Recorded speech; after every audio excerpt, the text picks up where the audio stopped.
OmniTalk Fast 5 is brought to you by the A&M Consumer and Retail Group. The A&M Consumer and Retail Group is a management consulting firm that tackles the most complex challenges and advances its clients, people, and communities toward their maximum potential. CRG brings the experience, tools, and operator-like pragmatism to help retailers and consumer products companies be on the right side of disruption. And Mirakl, the catalyst of commerce.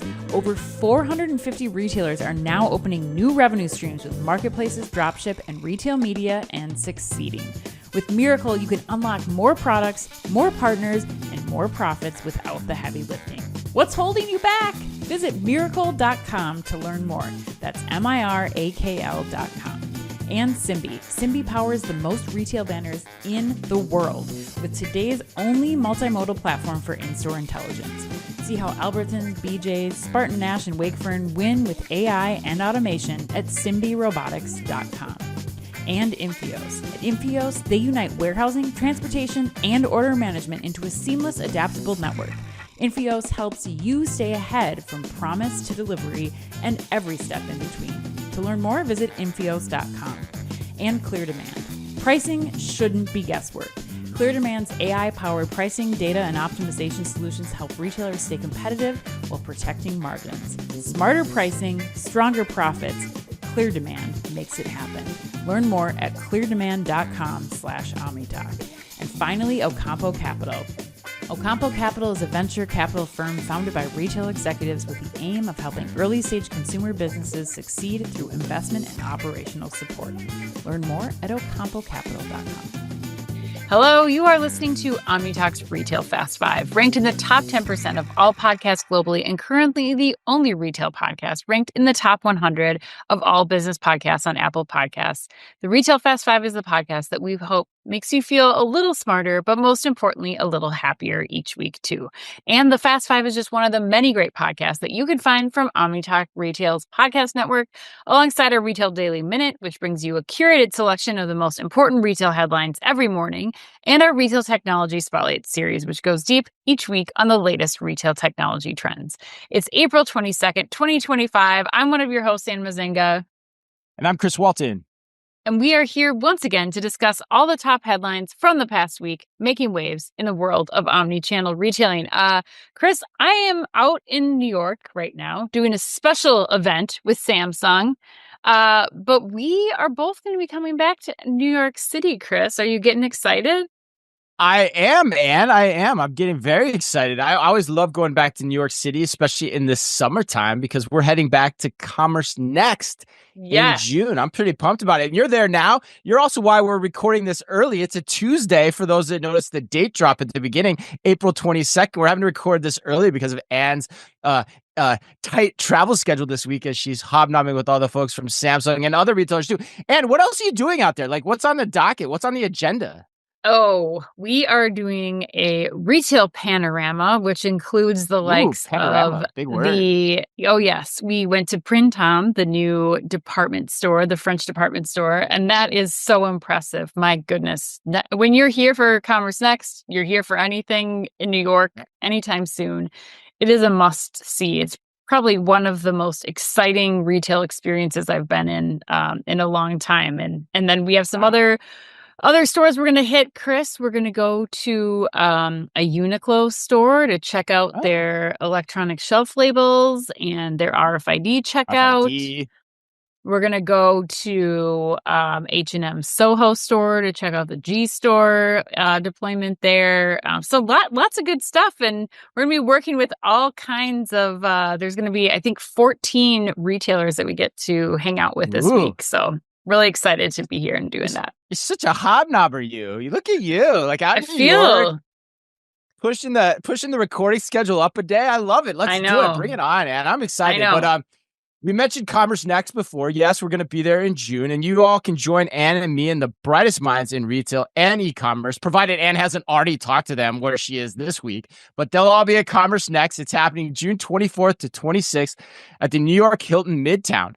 You'll be in great company with over 2,700 industry leaders, 75 plus insightful sessions, and unbeatable networking to boot. You can visit CommerceNext.com and use code OmniTalk. That's all caps. That's as in all capital letters and all one word, OmniTalk, for 10% off general admission. Or if you're from a retail brand, claim your free ticket today and we will see you in New York City. Ann, are you ready to get today's show started? More than ever. Let's get it going. Yes, we also didn't mention you're feeling a little bit under the weather today, but just a tad, but we're hanging posting in. up and showing up for today's show, Ann. All right, in today's Fast Five, we've got news on Quorso bringing its intelligent store management solutions to Circle K in Europe, Target's new fresh floral play, Trove's acquisition of reverse.supply, and Walmart's testing of beauty bars in 40 stores. But we begin today with news that is honestly, I can't think of any other way to put this, but it's just the gas. It's just the gas. A gas or the gas? A gas. European. A gas. Such a gas. You're such a gas, you know? You're such a gas. But anyway.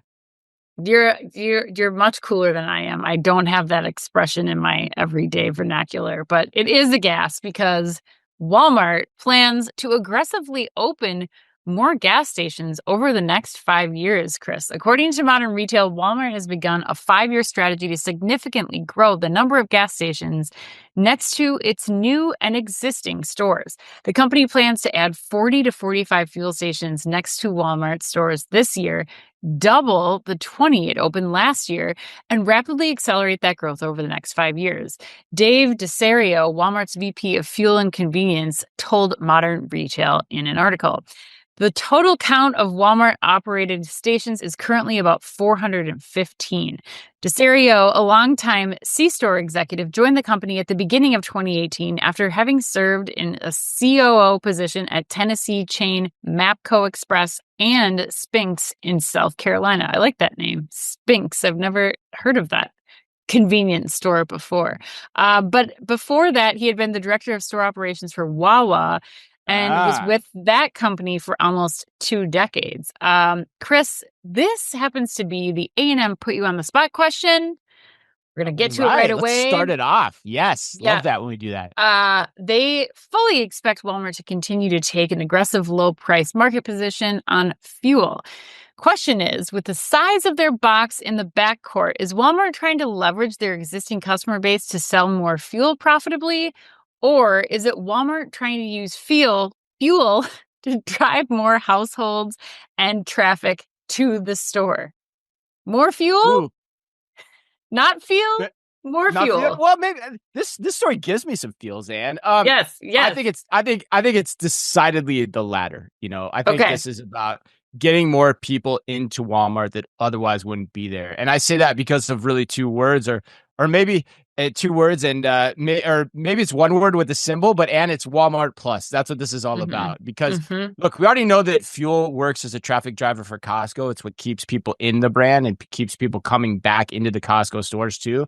And now you have a significant feature of Walmart Plus being fuel discounts. They've talked about it a lot. And the other competitors, you know, in the mass merchant space, specifically Amazon, which doesn't have stores, and Target, which doesn't have fuel and has probably no designs at all to get into it, they can't touch this idea. So at $98 per year, you can subsidize a heck of a lot of gas discounts and keep your customers loyal at Walmart Plus. So for me, it comes down to 1 + 1 = 3 retailing. You get them to pay for the subscription. You get them to buy heavily discounted gasoline. Oh, and then also some higher end apparel or other items while they're shopping via their Walmart Plus subscription online or in your stores. That's the play here. I think it's super smart. And you can tell that they're seeing some success with it too, because those are some pretty big growth plans, 45 stores a year when you only have 450, I think you said, in the store base roughly. So this is smart, and it's a big move too. Yeah, you kind of hit on all the points that I had down, Chris. I think the thing that I would add is I think that's still a missing piece of the Walmart Plus membership, is the convenience of the fuel discounts, because there are especially for us, I think in Minneapolis, I love Walmart Plus. I thought that I would be using the fuel discounts, but I think the closest one to us is 10 miles away. That's too far for me to go to really get the advantage of the Walmart Plus fuel discount. So I think as they start to position these in more convenient locations in the parking lots of their stores, just like the Costco example that you gave, they're going to beat everybody else on price, being Walmart. Walmart will beat everyone else on price. And if you look at the lines outside Costco, it's an exact proof point of what people will be willing to do, where people will be willing to go to change their behaviors to shop at, so that they can get these fuel discounts. So I think that this is a tremendously smart move and will only continue to kind of catapult this Walmart Plus membership, like you said. So just feeding the flywheel with those key areas of differentiation and discounts. Yeah, that's a great point, because when you put it in those terms, like you just did, if there's only I think I looked back at the exact number you quoted, is 415 stores currently have, gas stations out front of them. And, the Walmart store base is 4,600 plus stores. So that's like less than 10% of the store base where the actual fuel discount through the Walmart Plus membership is actually available. So tremendous opportunity here. And then the last point, and as we learned last week, Vanessa Yates, formerly the head of Walmart Plus, is now the CEO of Walmart Canada. So my hunch is Walmart Plus is doing very, very well. And they are like all systems go on this idea. Wouldn't you think so, Anne?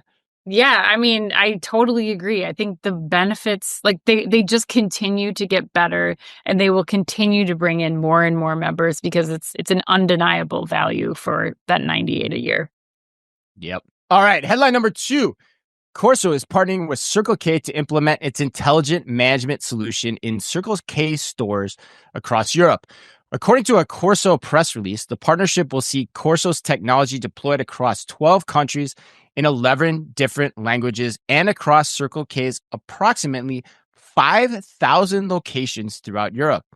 By combining advanced technology with human-centric workflows, Quorso's platform consolidates siloed solutions like tasks, surveys, performance analytics, and exception reporting into a comprehensive, action-focused, and enhanced platform that drives store performance at every level.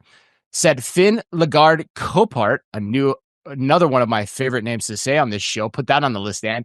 He's head of operations excellence at Europe for Circle K. Quote, Quorso will enable our fast, friendly, and customer-ready strategy by allowing our store teams to spend more time with customers and on the sales floor, knowing they are focusing on actions that will drive the most value, end quote. And loyal OmniTalk fans are no doubt familiar with Quorso, but for those maybe new to the show, why do you think Quorso's Circle K Europe partnership is a bellwether event? Well, or do you even think it's a bellwether event?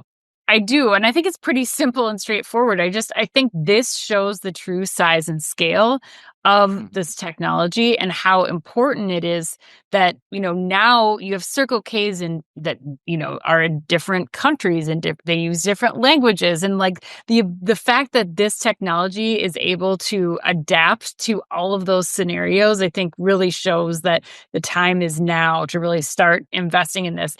And the other thing that I'd point out too, I don't think it's just about, like, we heard about Quorso's technology in places like Tractor Supply or Dollar General or in a grocery environment. And like those make sense. But I don't think that as many people are rushing in the convenience vertical to like think about customer service in this angle, I don't think convenience. I think self-serve so much in convenience. So I think what's really cool about this is that, what can you do now in a convenience store when you've invested in Quorso's technology like Circle K has, and what does that allow you to gather other efficiencies from too? So I think this is an incredibly important move, one, for the flexibility of the technology, and two, just for the multitude of industries that this has an impact in. But I mean, what did you think when you first heard this, Chris? Were you surprised? Like, does the convenience angle, did that come as a surprise to you at all?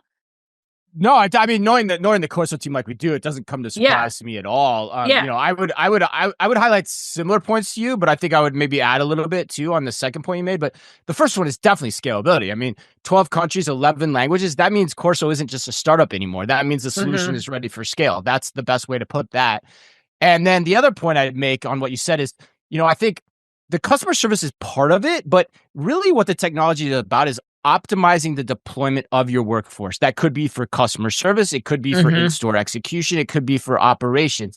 And when you look at the convenience store channel itself, that workforce is about as disparate as it comes. So that means to me, for the solution to work, it has to be pressure tested against all levels of competence and training and then still show an ROI.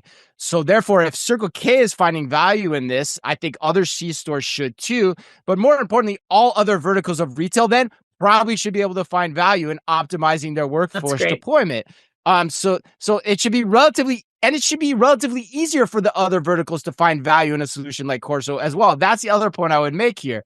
So I think this is a really big announcement for all those reasons that you and I just discussed. Yeah, that's a really great point. And the other thing I was thinking of, like, especially you made me think of is, when you have one person working a convenience store late at night, like to again have that list of things like, should the hot dog roller cleaning go first, or should it be like restocking shelves because at this time of day you get a huge influx of people looking for energy drinks or whatever it might be. Like I didn't really consider that the customer service angle might just be like making sure that products are ready and available for the customers and how you maximize the staffing of that one individual. So I think those are great points. Right. And that person that you're mentioning may or may not have worked there the week before even. That's the crazy thing. And they're finding value in this. So that's pretty telling to me. Right. Oh, all right. Let's go into headline number 3. Target has launched a fresh new floral brand. Chris, according to a Target press release, Target announced that it is expanding its floral offerings with the launch of Good Little Garden, the retailer's first standalone floral-owned brand. Whether shopping for special occasions like Mother's Day or to simply brighten their own day, consumers now have more fresh flowers and potted plants to choose from on their Target run all year long, starting at just $6. Good Little Garden includes more than 60 options across seasonal and everyday assortments of fresh, colorful blooms and plants, including bouquets of fresh-cut roses, tulips, carnations, and mixed flowers starting at $6, potted plants and florals, including succulents and orchids, starting at $15, and special occasion plants and flowers for Mother's Day, Father's Day, graduations, and beyond, starting at $10. Chris, do you like the smell of Target's new floral-owned brand? Oh man, great question, Ed. In a word, no, I don't. And the reason I say that is I don't remember exactly when, but Target was in the potted plant business years ago, and if memory serves, they got out of it because there just wasn't that much money to be made, especially against the operational costs of running it. Sure. It's a hard business to do well, and it also comes with one other aspect, if I remember correctly. And I pinged the guy who I think was responsible for removing the business from Target, but unfortunately he hasn't gotten back to me yet. I can't wait to hear what he has to say. But it comes down to me to one word: vermin. You start introducing live plants into your stores, and you get all kinds of crazy vermin that come in there too. So it's kind of a Pandora's box of operational issues once you start getting into this business. And at the end of the day, it's marginal added value at best. This is never going to be one of Target's vaunted billion-dollar brands like Cornell likes to harp on about, because this is a true introduction of a new own brand into what is probably a very small, annual sales volume category, as opposed to a brand reskin of a category that was already doing $100 billion before slapping a new Target owned brand on it, or a brand label on it, which is what Target generally likes to do. So I think this story is silly. I think it's fine. Go ahead, introduce it, but careful what you wish for, because it could have a lot of operational dynamics down the roads, and you might be having to pull this out, as well, because lots of people have come before you have tried it and they haven't. There are all these categories like this too, and back when I was merchandising, like some people want to bring paint in the store and it brings all those dimensions. Florals were always coming up. It's I don't know. It's just like kind of those, it's kind of that whole thing about man, Target, just stick to your guns and do what you do and do it the right way and do it well. I don't know. Yeah, I was really puzzled when I heard this. I had to really dig in. This is one of those articles where you see the headline come up and I was like, I have to find out more about this immediately, because you're right. It does seem like a highly volatile category to bring in as a growth vehicle when you think about all the stuff that you're talking about. I know you have a special spot in your heart for the vermin argument, but you also sell food, so you're also dealing with vermin because of that. You have it somewhere there too, but it's a little bit different, yeah. But just these things are alive. That's the number one thing, temperature control and all these things. But then I thought about this some more last night, and maybe it was part of a fever dream. But when I was reading through the article, okay, so they increased their floral business that they started with their oh my gosh, what is it? The Sparks line. What's the line? I'm totally forgetting it. Oh yeah, I know that. Spritz. Yeah, Spritz. Okay, Yeah, that's so right. Good grab, man. Good grab. Oh my gosh, they started this with their Spritz line back in 2020, and they've seen the business increase 3 times. And at first, I was like, yeah, it's just not that appealing to me, and I don't think of Target as a destination where I would go for these types of flowers. No, but you know where I do like to go to buy plants, and I always buy plants, especially around that $6 price point, Trader Joe's. Like, yeah. I am always buying, and like you see, they're doing a booming business with Floral. I tried to pull and see if I could find the exact sales stats for that specific category, and I wasn't able to in time for the show, but I'm still going to dig into. And I think that as a traffic driver, like $6 for some flowers, like that's going directly in the face of Trader Joe's. And perhaps if you're banking on the fact that like, okay, this is a way that we can get in. We already know people are coming in here to grab a card or to grab something else or to just, complete their weekly shopping trip. And if these flowers are, in an even more impressive display right when you walk in, and they are really investing in like putting the Target wink into this product assortment, I don't know. I think that they could be like in a good spot here. I might be crazy, but I've completely turned around given the Trader Joe's experience. Yeah, that was one hell of a fever dream, man. Yeah, I mean, I would come back with 3 things. I think, number one, I don't think flowers are a traffic driver. I think if anything, they're a basket builder once you've made the trip to the store. That is my hunch. Number 2, Trader Joe's, very different operation than Target. There's very fewer locations. The quality of the staff is generally much improved and much better.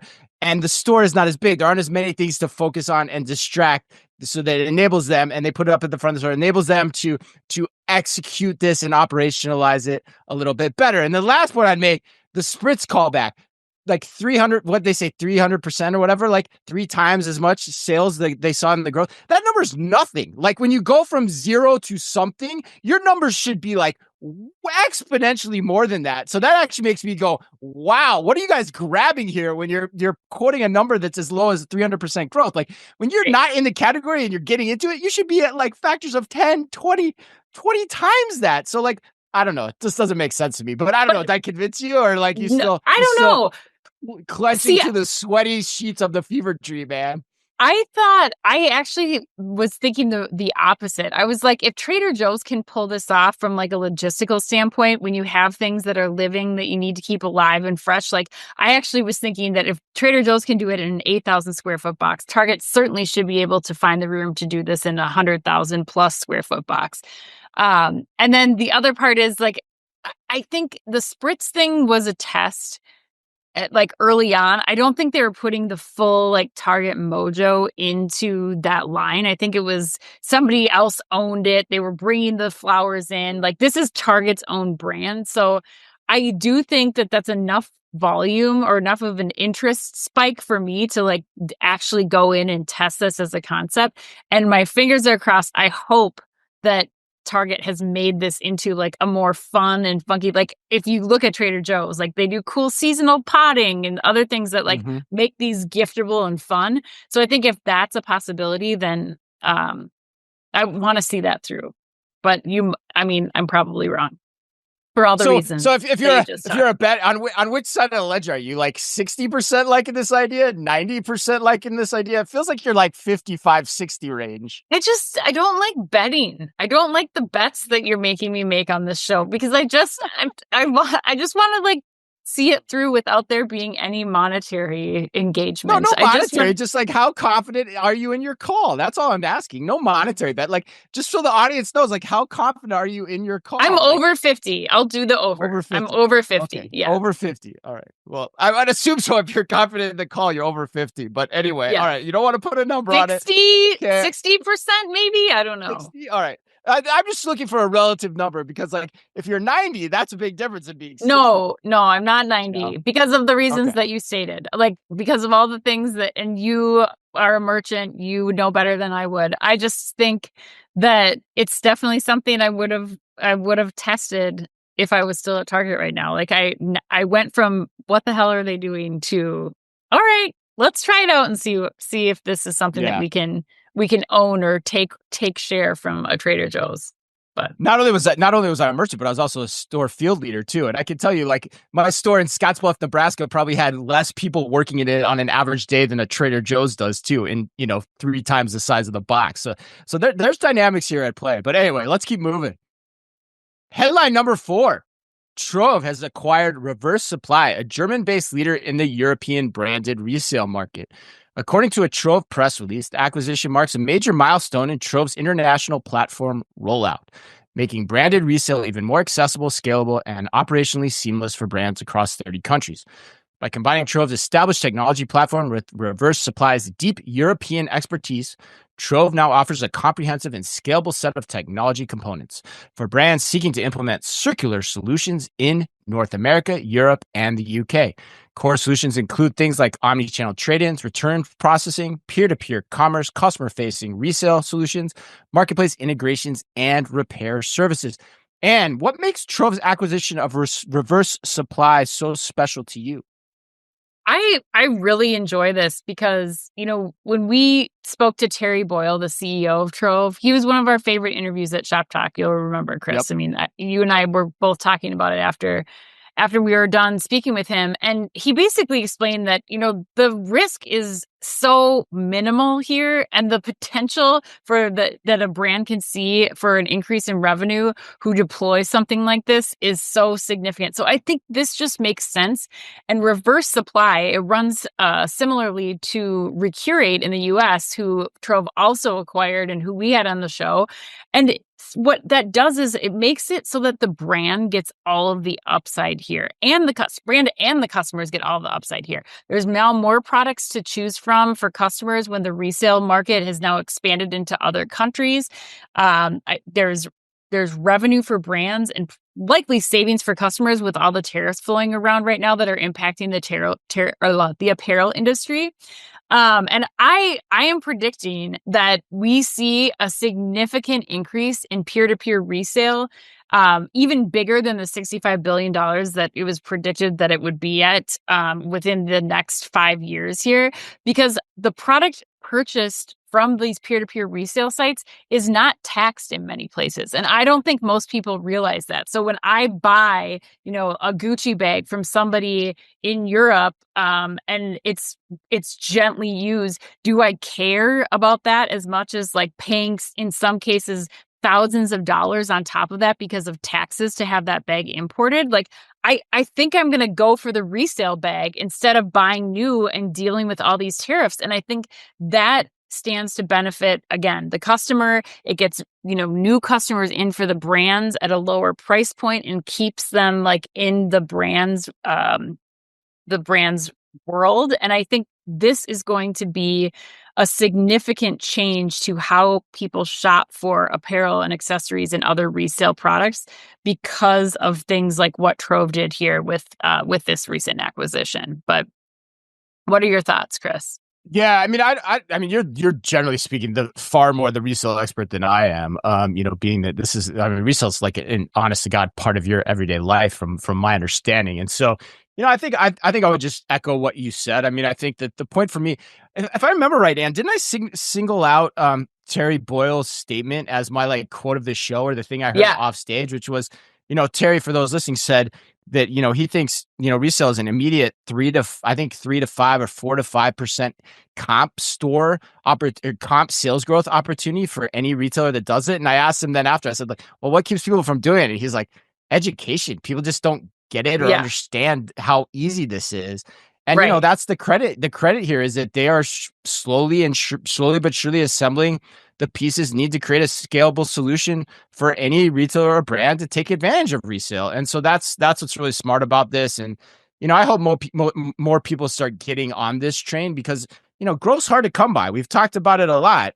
And, this is a pretty easy way to get growth. And to your point, keep people in your brand. That's the other part about this. It makes the whole brand experience that much more sticky as well, which I think is something a lot of people could start to think more about. Yeah. And when it's peer-to-peer like this, like there's even less risk. Like you don't have to worry about getting products from one partner from one, customer to the other. All you're doing is being the place that facilitates the that transaction. Right. And being another reason for somebody to come directly to your website versus, a third party, and you get to maintain all of those one-to-one brand relationships too. So super smart move. I love it. All right, let's go to headline number 5. Walmart is testing beauty bars at 40 stores in tandem with its spring sale event. According to Retail Dive, Walmart will be offering 1,800 deals during the spring beauty event, which started Friday and goes through May 31st. Walmart is offering savings on skincare, cosmetics, hair, and accessories, and also piloting beauty bars at 40 select locations where shoppers can now browse new products, talk to beauty experts, and test samples.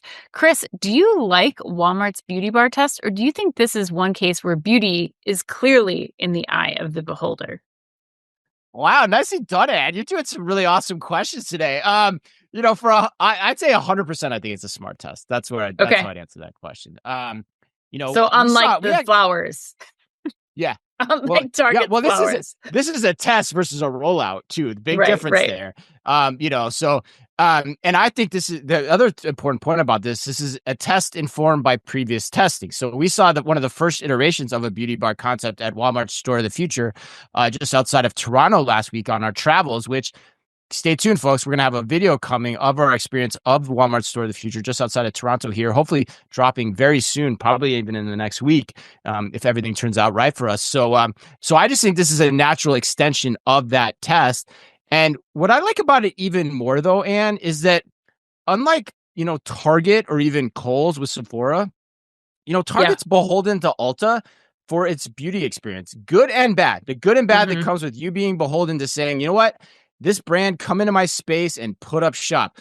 Walmart, however, can control its own destiny and still work with the beauty brands to upscale the experience as much as necessary to drive comp, similar to how they've done with apparel, both online and in stores. So, I mean, Ann, you're a vaunted Walmart Plus convert at this point in time, especially over the last year since you signed up. So my question for you is, like, how many beauty products have you procured since joining Walmart Plus? I'm actually interested to know that. I bet you it's at least more than 10, if not far more than 10, but I don't know. So that makes me think like this is a smart way to upscale your beauty without having to pay or be beholden to another brand for the long run.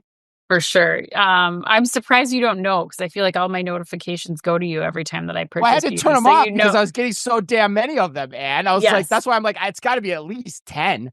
Yeah, I mean, I shifted almost all of my drugstore beauty purchases to Walmart when I joined Walmart Plus. I think the other key thing is, Target. I used to work on the beauty concierge program at Target, which put those concierge and beauty bars inside the drug area to the drugstore makeup area. And you're 100% right. Like, there are people in the Ulta aisles, but those people are specific to the Ulta brands that are within Target. You lost that guidance, and really the people that would sit there and help you at Target figure out okay, I want a dupe for Dior lip oil. Which one is the best one here? You could go into a beauty advisor Target in the past and they would help you find that. And I think that's where Walmart's going to steal away these people, where you're going to go you're going in there, you're in this sectioned off area of beauty, which is another interesting thing that I'll touch on here in a second. But you get to have these rich brand experiences. You were even saying when we were walking through the Toronto one, brands will pay to show up in these spaces in a different way, to educate the beauty bar consultants so that they will be able to start to answer and enrich those experiences, both in the store and online when I'm ordering from Walmart Plus, if I'm not, going in a store to experience these beauty bars. And I absolutely love that. The last part is, the biggest change that I noticed, whether it was in the Palm Springs the Palm Springs Walmart that I went to, or the Walmart Toronto store that we were in last week, is that Mississauga, technically, and Mississauga, just outside of Toronto. That's big difference from those Canadian Omni Talk fans out there. Yes. That's true. The Mississauga store. So anyway, they're quarantined off, right? Beauty is also a very high theft area. And so what I love about this is they like are making lemonade out of lemons here. Instead of making this like a crappy experience where, you know, you got to wait for somebody to come in, they're like using this to their advantage at Walmart, which I think is another just such a smart thing to do. Make this a special area, make it a beauty bar, not an area where you have a separate register and the brands are showing up. It's like, no, let's make an experience out of this instead of making it this just like extra area that I have to shop in, or like making me feel weird because I'm going into this other area. It's like, let's department store-ize this, where it's like, this is cool. This is a boutique. You get to have the knowledge and they're bringing all the expertise in this space with you so that you have this amazing beauty experience at Walmart. And I am thrilled. I think it's such a great move.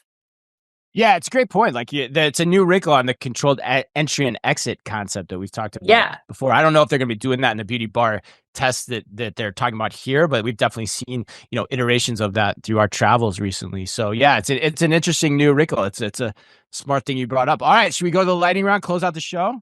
Yes, let's do it. Chris, OpenAI is reporting that they are spending significant money in electricity bills or the amount of electricity that's being used because of people saying please and thank you to their AI bots. Do you use manners when you are asking ChatGPT to do something for you, or are you saying, hey, will you please help me with this? Thank you, Siri.